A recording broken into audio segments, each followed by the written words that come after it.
Hi guys, this week we are going to work on our Banking Basics packet from Unique Learning Systems.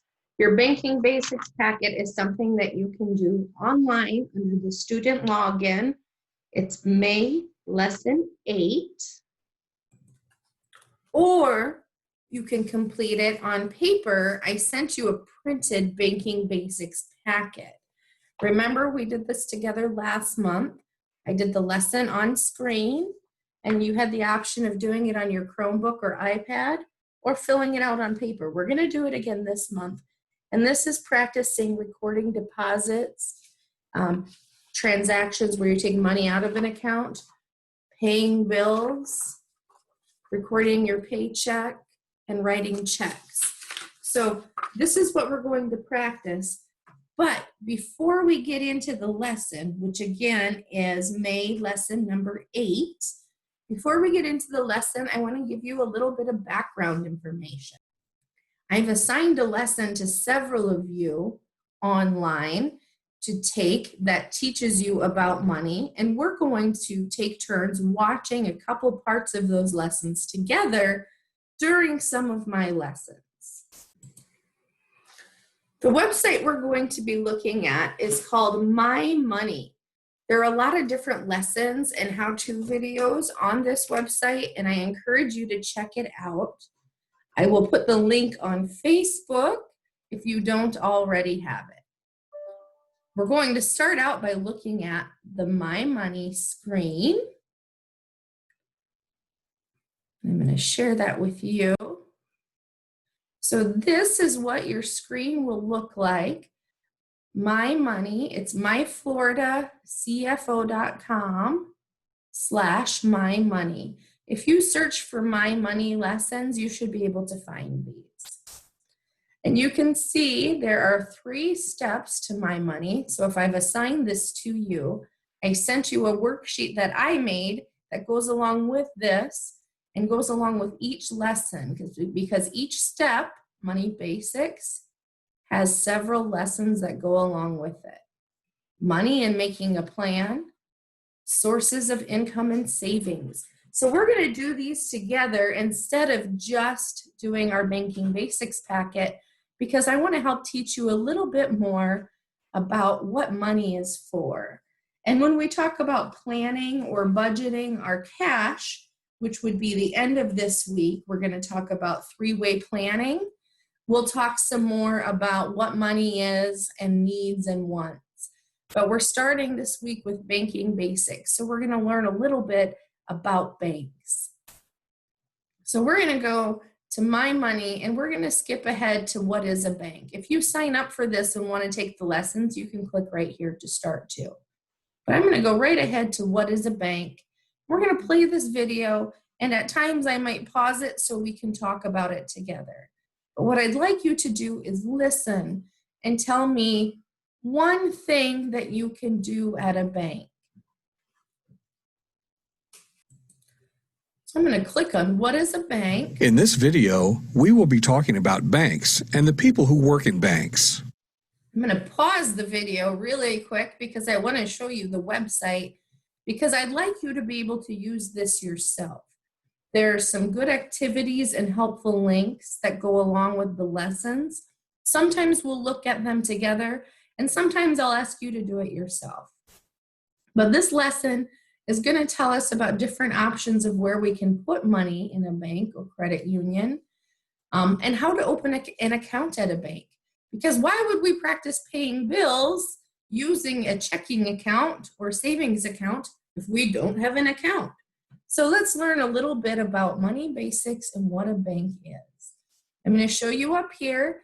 There's a link here that if you click on, it's going to show you an activity on how to choose the right financial institution, if you should use a bank or credit union, and how to open accounts.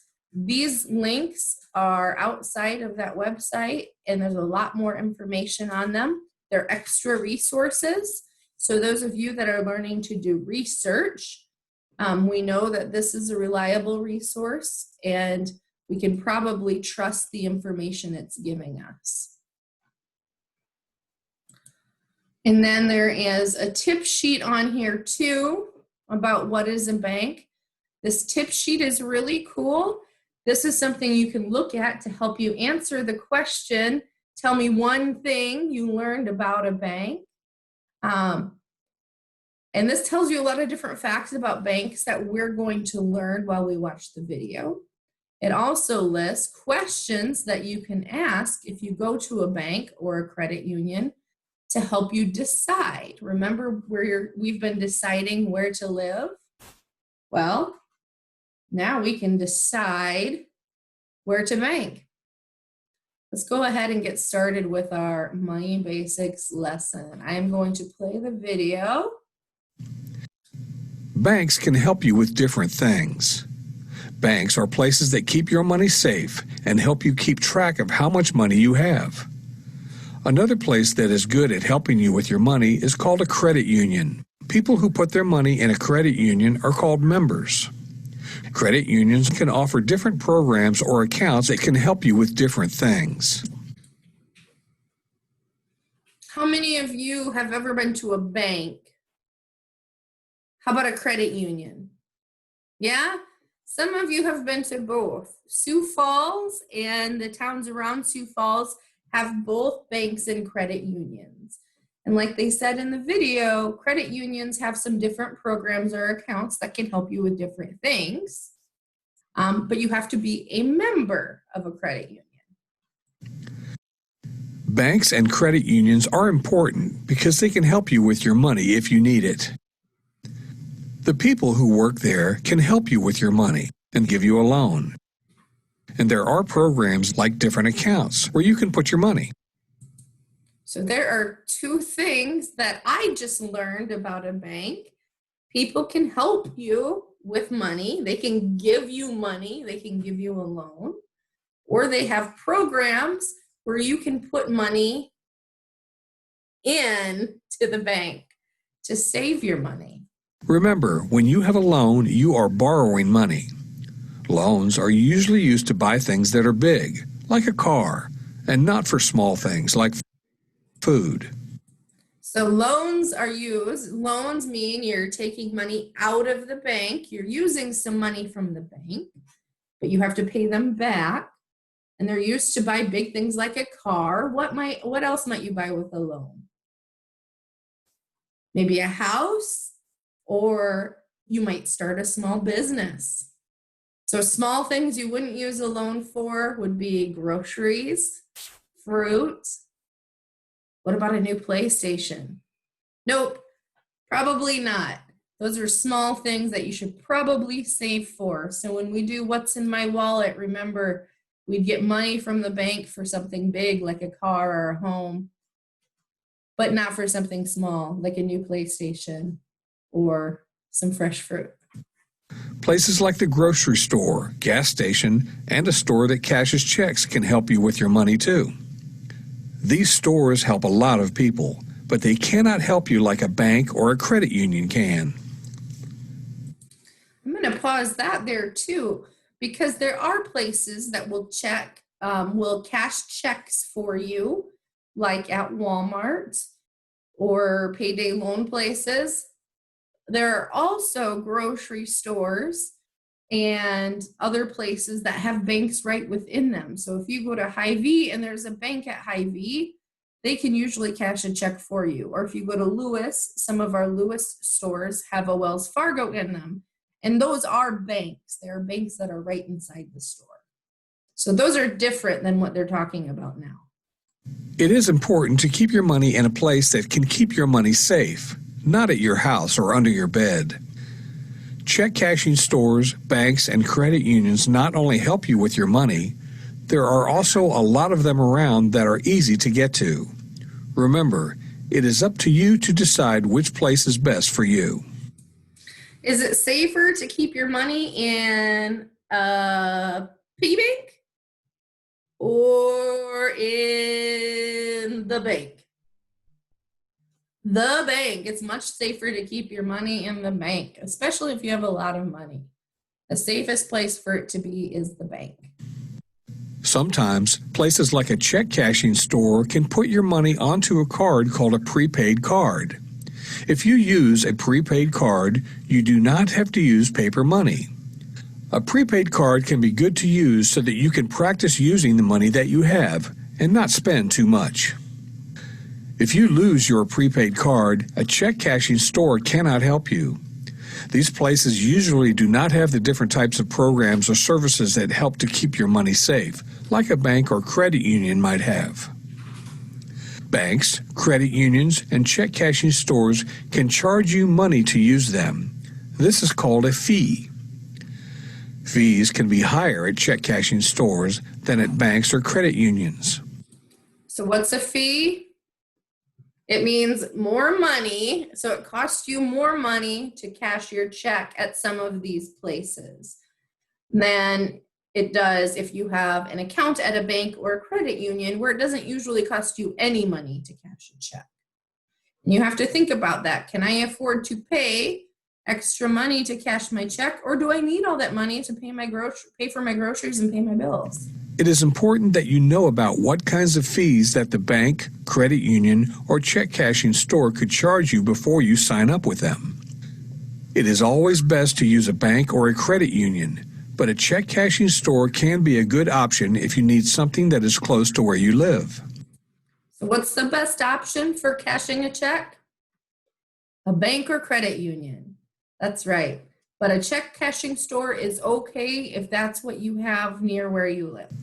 So why are banks and credit unions better? Banks and credit unions have to follow rules so that they can keep your money safe. These rules are very important, and if they want to help you with your money, they have to follow them. If you want to put your money in a bank or credit union, you have to sign up for an account. Ask a family member or friend to go with you to sign up at a bank or credit union. Okay, so if you want to start an account at a bank or credit union, what do you need to do? You need to sign up for one. So you have to go to the bank or the credit union to sign up for an account. Nowadays, you can do parts of that online. If you want to do that, you need to Google and find a bank near you and do your research about those bank fees before you decide. And you can possibly start the application process online, which is pretty cool. But if you can go to the bank, take a family or friend with you to help you out. Pick a place that is easy for you to get to, and one where the people who work there are nice and help you with what you need. Remember when we talked about deciding where to live and being close to places that are important for you to be able to get to? A bank might be one of those places. Before you sign up at a bank or credit union, ask these questions. What days is the bank or credit union open? What hours is the bank or credit union open? So you're kind of interviewing or doing research about your bank. Just like you did research about where to live, you ask questions about how much does it cost? Where is it located? Now, when you're looking at the bank, you want to know when they're open. If you work all week and you need to go to the bank on Saturday and they're not open on Saturday, they're not going to be much help to you. So in what hours is the bank or credit union open? Where can you find that information? You could call them or you could look it up on your computer. Will the bank or credit union make me pay any fees? Why will the bank or credit union make me pay fees? You remember what fees mean? Fees are money that you pay for services, or they're money you pay to have an account. So the bank or credit union might take, when you put money in, they might take money out for other things. So they're using your money for some things. And you want to know if they're going to do that and why.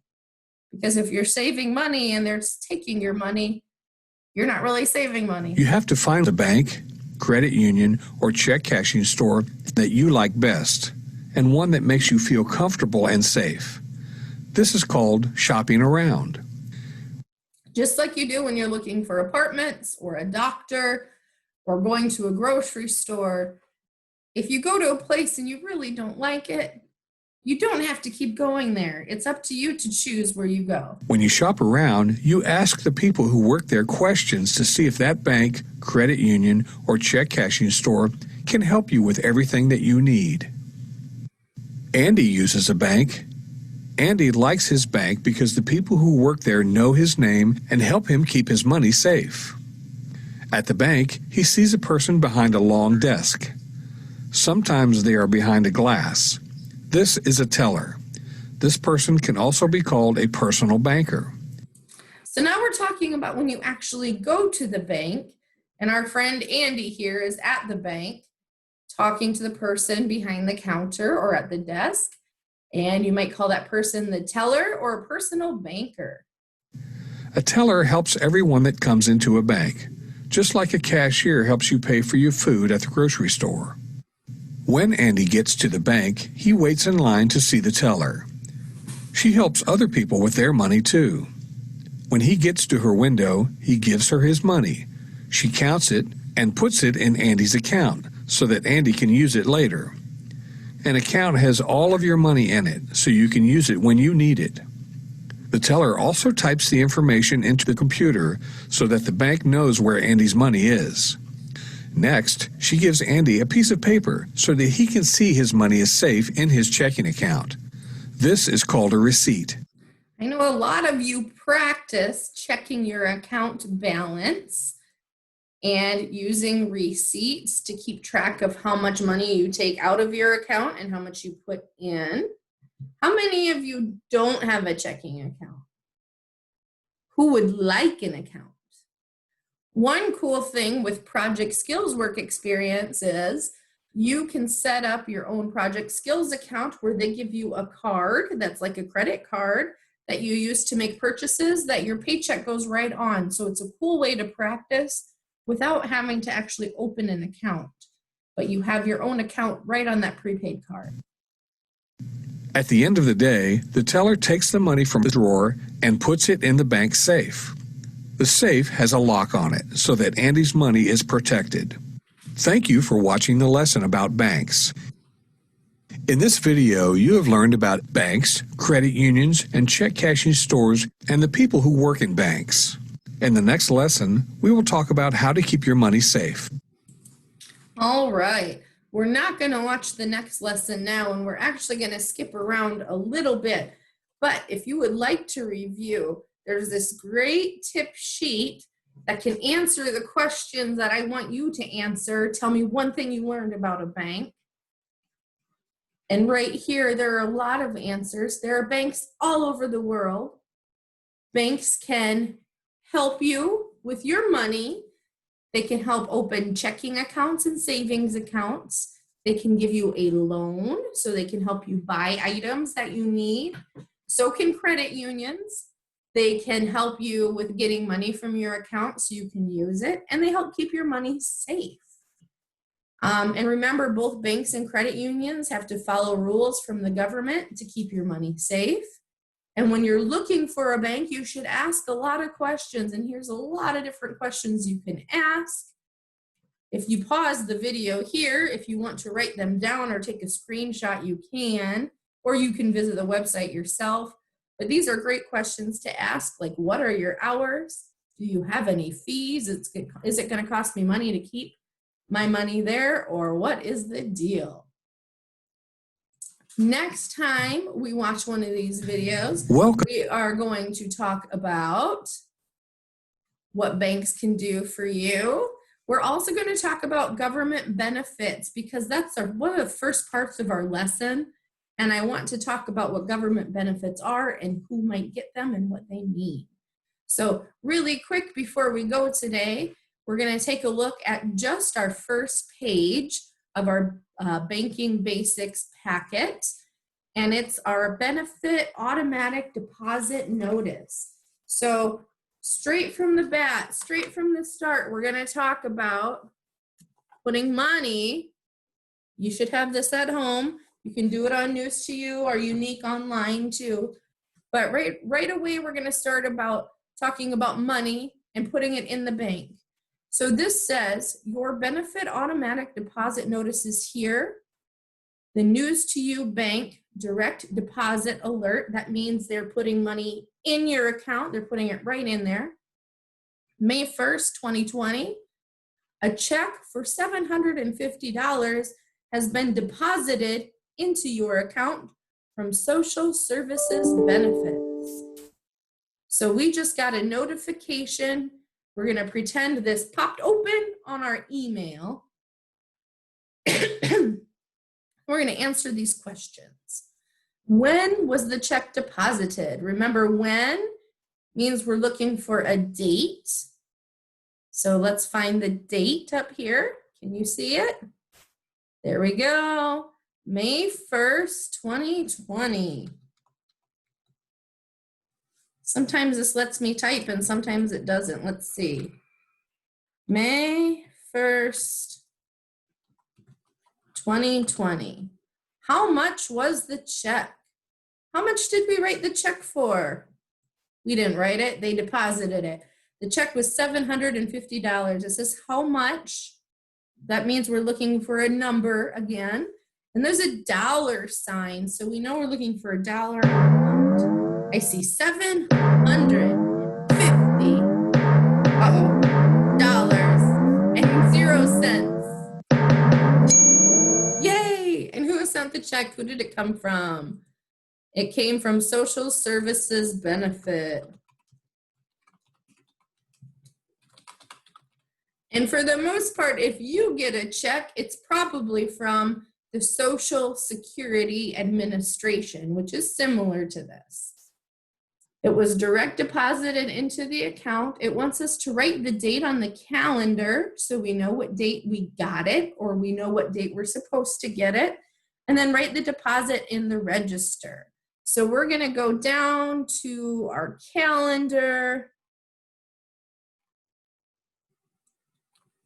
and find our register. And you can see right here our benefit deposit. May 1st, Social Security benefits check. There we go. We've got it on the calendar for May 1st. And it's important we put that on there now because it looks like we have several other bills due this month and we want to make sure they're there. And that check is a lot of money. So we put it in the bank to keep it safe. Then we are going to fill out our register. And I like the one that has the information on there for us to trace if we want. So here's our beginning balance. $3,369.45. And if you get Social Security benefits, you know that you can't have that much money in your account because that's too many resources. So that's a silly part of this lesson, but we're going to ignore that because we're just practicing. And we recorded May 1st, 2020 on our calendar. We're going to record this in our register because it's important to keep track of how much money we have. We have the right to have our own checkbook. We have the right to decide how to spend our money. We have the responsibility to pay our bills, and there are a lot of bills. We have the responsibility to keep track of how much money we have. So today we're recording a deposit. That means we're putting money into our account and we're putting in plus $750. We're adding that money in, which gives us a balance. $4,119.45. We have $4,000 and some cents. But the good news about that is we have some bills to pay. And tomorrow we're going to go to the ATM and take some money out of our account. So I will see you tomorrow and we will watch another video about money. And we'll probably look at the Social Security benefit video and then we'll pay a couple bills. I'll talk to you tomorrow. I hope you have a great day.